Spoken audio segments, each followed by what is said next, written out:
One of the coolest features of the magicplan app is its file management system, which gives you unlimited storage for all your project files. To view your files, simply go to the File section at the bottom. Here, not only can you store floor plans and photo files, but you can also import or scan external documents. Also, you can filter your files by type, whether it's ESX, FML, PDF, Docs, and so on. Plus, you can take full advantage of the PDF editor by selecting one of your PDFs. The PDF editor has two main functions: annotation and content editing. The annotation function lets you highlight any area of your PDF, and you can mark things with arrows, circles, squares, or lines and add any text you need.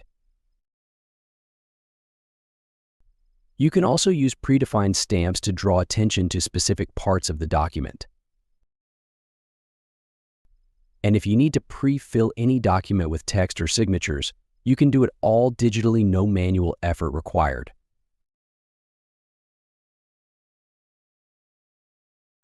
On the other hand, with the content editor, you can actually add or remove sections of your PDF.